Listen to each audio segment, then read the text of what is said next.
Hello everyone, I'm Xantor, and today I'm going to be ranking Clone Hero setlists from worst to best.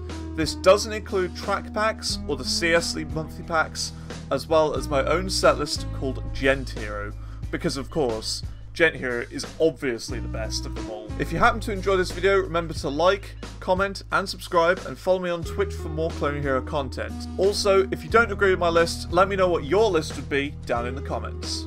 Without further ado, let's get to it. Number 5. Marathon Hero. It was a real shame that Marathon Hero was my least favourite setlist of the year, as I had quite high hopes for it. Marathon Hero is a setlist that was in the works since before Carpal Tunnel Hero 2 was released back in October 2017. You would have thought that as this setlist has been in the works for so long, that it would have to be really good, right? Well, unfortunately that wasn't the case, you see, as this setlist only has 49 songs, which for today's standard isn't very many. However, that is partly to do with the catch for this setlist. Every song is 10 minutes or longer, and for the early songs in this setlist, it can get very boring as the songs felt like they were added to the setlist just for the fact that they were 10 minutes over, rather than being added because they were good songs. Not to mention that some charts feel old and outdated in some ways. However, not all of this setlist is bad. Near the end of the setlist is where it starts to get interesting, with some really good full album charts and of course the 35-minute Amberian Dawn solo medley, which is a lot of fun. But Marathon Hero is my least favourite setlist of the year because of the boring songs near the beginning. It's roughly half the songs or more in the setlist that were pretty bad, so that's why it's my least favourite, and that's why it's in this position. Anyway, let's move on to Number 4. Antihero. Antihero was a highly anticipated setlist that released on the 14th of February in 2018 and contains a whopping 402 songs, which is where the problems start. Now, you're probably thinking, surely 402 songs is really good. Well, as it is good that we're getting so many songs, what isn't good is that a huge portion of songs happen to be deathcore. And after playing about 20 deathcore songs in a row, it starts to get very repetitive and boring to play through.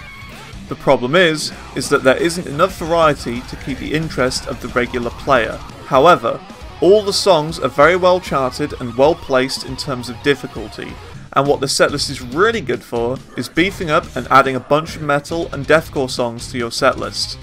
I recommend you pick up this setlist if you haven't already, as playing the individual songs in this setlist are very enjoyable. However, I don't recommend playing this setlist all the way through from start to finish. And with that, let's move on to Number 3. Vortex Hero. Vortex Hero is a seriously good playlist that released on April the 15th of 2018 and features metal of all sorts.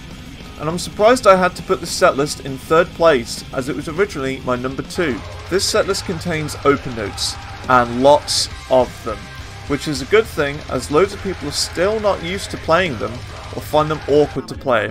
The open notes feel on point in most places and make the songs flow and feel more natural to play. Then we have the full albums, which give the setlist loads of variety. For example, we have a prog rock album by Tides of Man, Automata 1 by Between the Buried and Me, which is progressive death metal, Shogun by Trivium, which is metalcore, and an Endless Baratic, which is instrumental prog rock. So the huge variety of songs make sure that this setlist didn't get boring. Near the very end of the setlist, like the last couple of tiers, it was filled with thrash metal, and I mean very strummy, fast thrash metal, which definitely gives a huge challenge to anyone who tries to play it. This setlist takes third place because I personally found this to be a very fun setlist, along with loads of new metal songs to add to my library. Anyway, on to Number 2. Guitar Hero X. Guitar Hero X was released on August the 2nd of 2018 and surprised everyone with its release. There was no talk or hype about this setlist at all until it just sort of released. And honestly, this setlist is incredible. So incredible that this is actually going to be my number 1 setlist of the year. Guitar Hero X is a perfectly charted setlist that was made by one person and surprises you with every song, as they are all fun to play and the majority of songs have solos in them. This setlist was divided up into categories rather than difficulty. For example, there is a solo medley tier, a live performance tier, and even a music video tier. And as I was playing through this setlist, it felt like I was getting the correct amount of everything.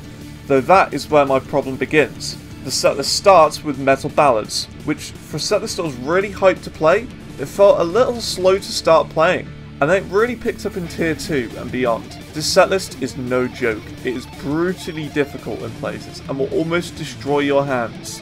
I finished the setlist in 5 days and was satisfied with the entire thing. Which leads us on to Number 1. Antihero Beach Episode. Antihero Beach Episode is the sequel to the original Antihero and released on July the 1st, 2018, and improved on every single thing from the original. This setlist is like a splash of colour, as the massive variety of songs will satisfy your every need.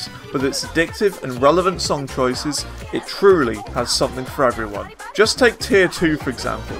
We have bubblegum bass, followed by electronic, followed by electro swing, and regardless of the genre, these are all brilliantly charted songs and feel very satisfying to play.